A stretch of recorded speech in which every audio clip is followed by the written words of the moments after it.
following is a transcript of a series of corrupted video files and handwritten notes found on a memory card inside a battered digital camera. The camera was discovered by a low-level clergyman in a section of the Vatican catacombs that have been sealed for decades. The notes, written in a frantic script, were tucked into the camera's case. Video file. Vlog. Vatican. Day 1. Final.mp4. My name's Alex Ryder.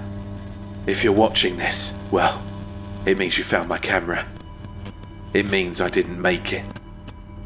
Don't trust this place. Don't trust the marble or the gold or the prayers that echo in the high ceilings. It's a lie.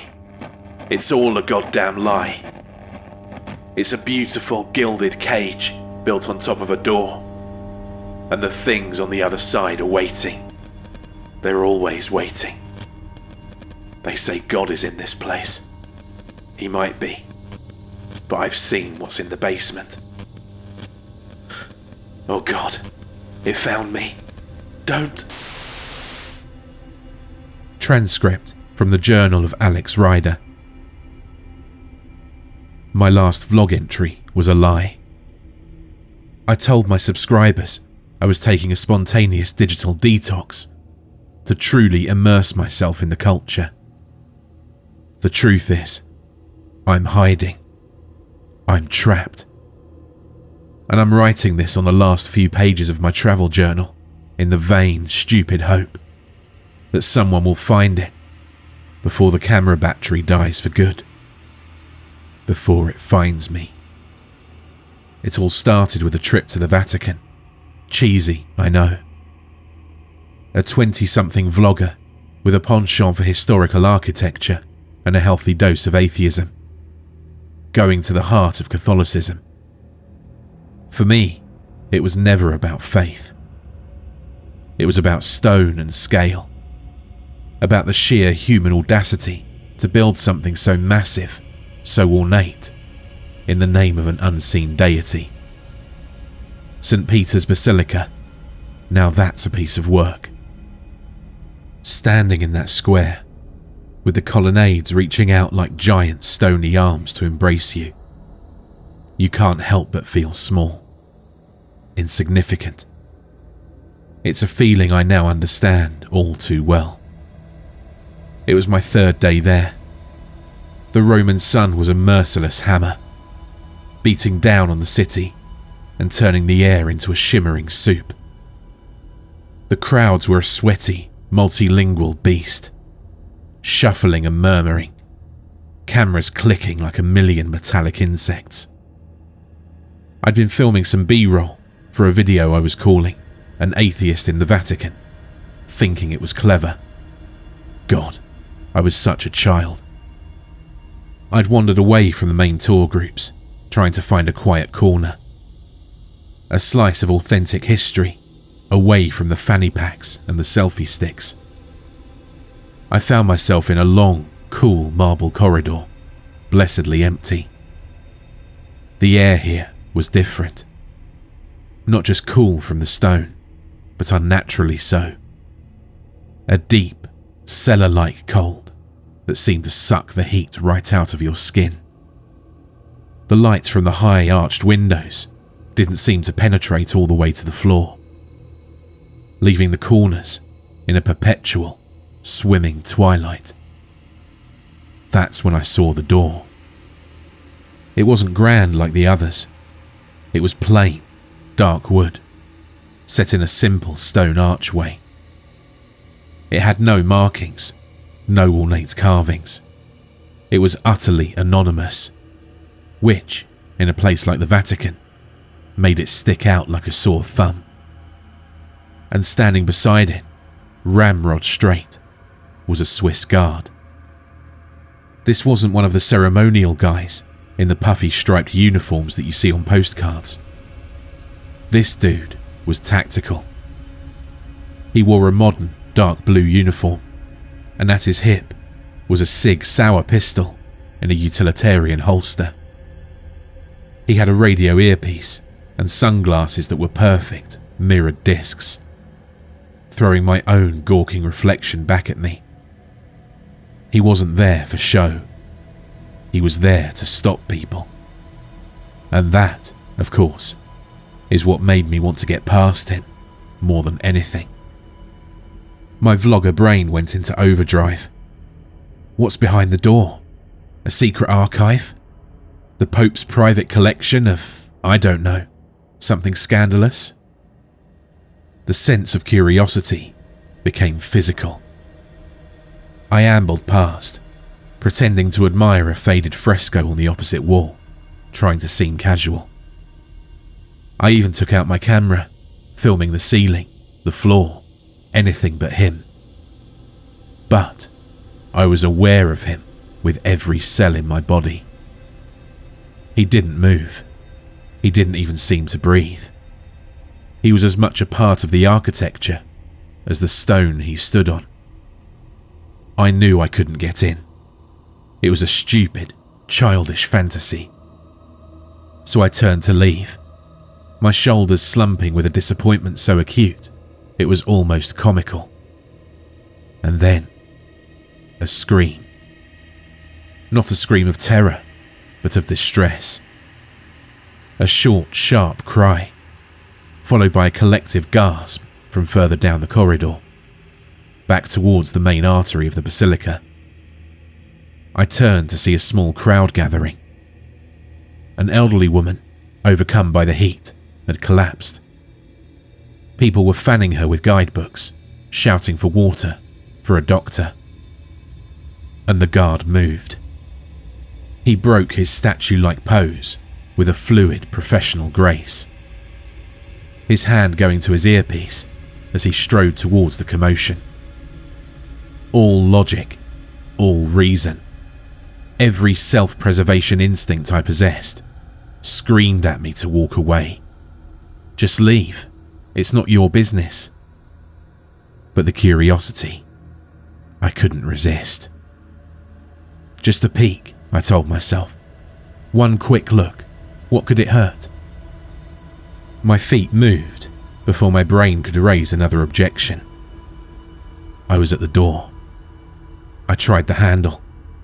Heavy iron, cold to the touch. It didn't budge. Locked. Of course it was locked. My shoulders slumped again. I felt like an idiot. But as my hand fell away, my fingers brushed against the key, still in the lock. The guard, in his haste, hadn't taken it. This was it. The point of no return. A choice presented by a bizarre, heat-stroked coincidence. I didn't think. I just acted. I turned the key. The lock gave a heavy, well-oiled clunk, and I slipped inside, pulling the heavy door shut behind me. The darkness was absolute. The air was frigid, carrying a smell I couldn't place. It was like ozone after a lightning strike, but underneath it was something else. Something ancient and organic, and deeply, deeply wrong. Like meat that had been left in a damp cellar for 1,000 years. I fumbled for my phone, my hand shaking so badly it took me 3 tries to turn on the flashlight. It revealed a small, square stone chamber. Empty. Just bare stone walls, a floor and a ceiling. For a heart-stopping second, I thought that was it, that I'd broken into a glorified broom closet. But then, my light caught something on the far wall. Not another door, but an opening. A low, arched tunnel, descending into the earth. It looked less like it was built, and more like it was bored. The stone was smooth, almost melted looking, and swirled with dark, greasy-looking veins of something that wasn't rock. It was wrong. All wrong. No right angles, no tool marks. It looked like a throat. I should have left then. I should have run out the door, locked it, and sprinted out of the Vatican without looking back. But the pull was irresistible. It was a siren song for the stupidly curious. I had to know what was at the end of that tunnel. I stepped through the archway, my phone held out in front of me like a talisman. The tunnel sloped down sharply. The air grew colder, the rotten smell stronger. The walls were slick to the touch, coated in a thin, foul-smelling condensation. I shone my light on them, and the veiny patterns seemed to pulse, to writhe just at the edge of my vision. I blinked, and they were still again. The tunnel went on for what felt like miles. It twisted and turned, always descending. There were side tunnels branching off, dark moors leading to God knows where. I stuck to the main one, a primal fear keeping me from exploring the others. I had the sickening feeling that if I took a wrong turn, I'd be lost in this impossible, unnatural maze forever. And then I saw the glow. A faint, deep red light pulsing from around a bend ahead. It wasn't the warm, comforting light of a fire. It was a sick, cancerous light, a colour that didn't belong in the natural world. I rounded the corner, and I couldn't believe what I saw. The tunnel opened into a vast, cavernous chamber. The source of the light was in the centre, and it took my brain a few seconds to process what I was seeing. It was a portal. A shimmering, vertical disc of crimson energy, about 10 feet high. It swirled like molten glass, spitting off silent sparks of black lightning. It wasn't just a hole in the air. It felt like a wound in reality itself, weeping a light that hurt my eyes. The stone floor around it was carved with a huge, intricate circle of symbols and letters. I recognized none of them, save for the fact that the writing seemed to be Italian, or maybe a very old form of Latin. It was scripture of some kind, but it wasn't celebratory. The words were sharp, angular, arranged in what looked like a cage of text around the portal. A warning. A seal. Lasciate ogni speranza, voi cintrante. The phrase popped into my head from some long-forgotten Dante lecture in college. Abandon all hope, ye who enter here. The air tasted of copper and ash. I felt a profound, soul-deep dread. A certainty that I was standing in a place I was never, ever meant to see. This was a secret. Not a secret of state or of the church, but a fundamental secret of existence. The Vatican wasn't just a church. It was a prison. It was a cork in a bottle. And this was the bottle. As my mind was reeling, something broke through. A noise from back up the tunnel. The heavy scrape thump of the wooden door opening. Then, footsteps, coming my way. And a man's voice, shouting in Italian. The guard. Panic, cold and absolute, seized me. I was trapped. There was nowhere to run, nowhere to hide. He'd find me. They'd find me. What do they do to people who find a place like this? My mind reeled with images of secret prisons. They'd never let me leave. I'd simply disappear. I looked around wildly, my phone's light dancing across the terrifying, alien geometry of the chamber. The side tunnels were too far, too dark. He'd catch me before I got 10 feet. The footsteps were getting closer, echoing in the unnatural acoustics of the tunnel, multiplying until it sounded like an army was marching down to get me. My eyes fell on the portal. It was madness, an insane impulse born of pure terror. But it was the only other exit. The scripture on the floor screamed a warning my brain couldn't comprehend, but my soul understood perfectly. Don't do it. Anywhere but there. The guard shouted again, closer this time. I could hear the aggressive click of his boots on the stone. I took a deep breath that tasted of brimstone. I closed my eyes, and I jumped. The sensation wasn't of falling, but of being flayed. It was a torrent of ice and fire, a shriek of tearing fabric, as every atom of my being was ripped apart and violently reassembled.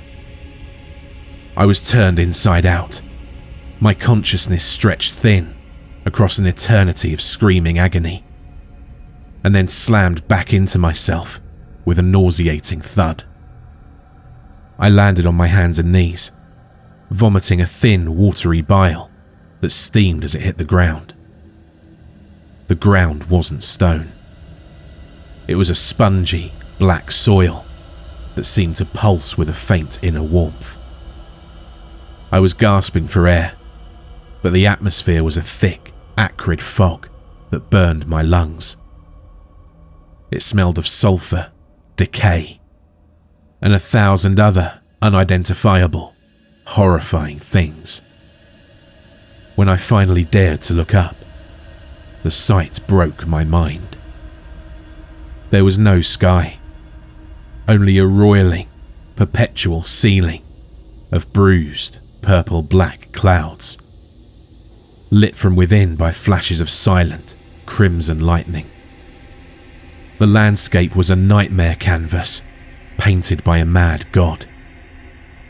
Jagged mountains of what looked like obsidian clawed at the non-sky. A sluggish river of something thick and black oozed through a canyon, and I could hear, or maybe feel, a low, constant chorus of despair coming from it.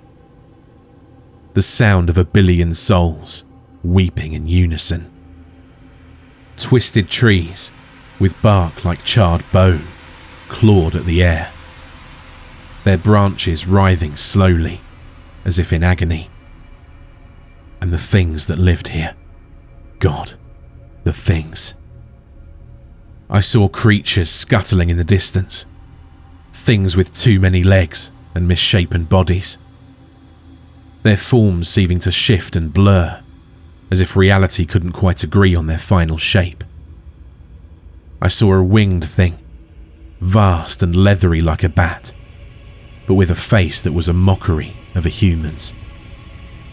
It looked as though it shouldn't be able to fly, it was so unnatural. Everything was wrong. The perspective was wrong. The gravity felt sticky. The colours were all shades of sickness and decay.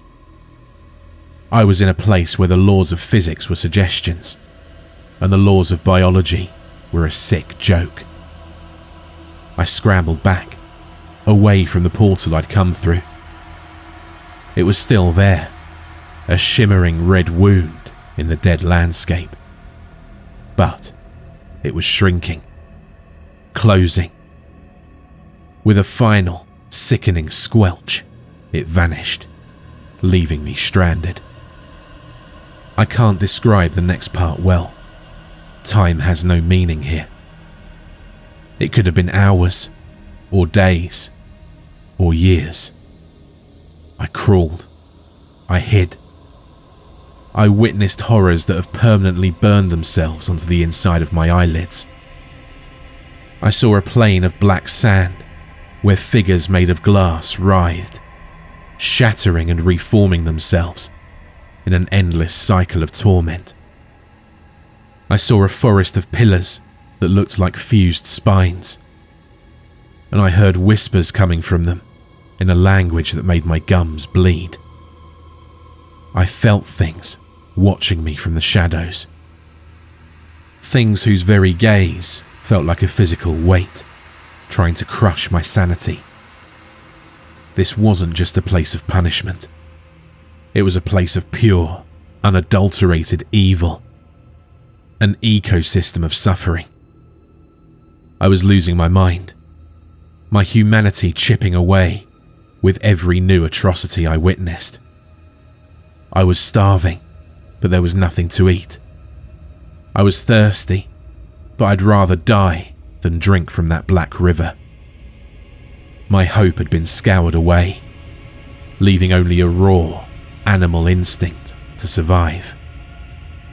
It was during a moment of desperate, frantic running from a thing that was less a creature and more a rolling, shrieking mass of mouths and eyes that I saw something. Another glow. Not red this time, but a brilliant, searing white. It was nestled at the base of one of the obsidian mountains, a smaller portal, barely the size of a manhole cover. It looked unstable, flickering and spitting, but it was an exit. It had to be. With the shrieking mass gaining on me, I didn't hesitate. I threw myself at the white light. The transition was just as violent, a blend of light and sound. I came to on cold, damp stone, the smell of dust and old bones filling my nostrils. I was in darkness, but it was a familiar, natural darkness. I scrambled for my phone, my hands shaking uncontrollably. The light flickered on. I was surrounded by bones. Stacks of skulls and femurs lined the narrow corridor. I was in the catacombs. I was back. The relief was so overwhelming, I broke down, sobbing like a child, my body shaking with violent tremors. But the relief was short-lived. I've been wandering these tunnels for I don't know how long. Hours? A day? The battery on my phone is almost dead. I've screamed until I'm hoarse. I've pushed on walls, looking for a way out, but it's all solid stone. I've backtracked a dozen times. I'm hopelessly, utterly lost. I keep hearing something in the darkness. I know I'm not alone down here. The portal that brought me back, it wasn't clean. I think something followed me through. I think it's hunting me. I'm leaving this journal and my camera here, wedged behind a loose stone in the wall. It's a long shot. A message in a bottle, thrown into an ocean of darkness. But it's the only hope I have left. My name is Alex Ryder. I was a vlogger. I went to the Vatican and I found a door I wasn't supposed to open.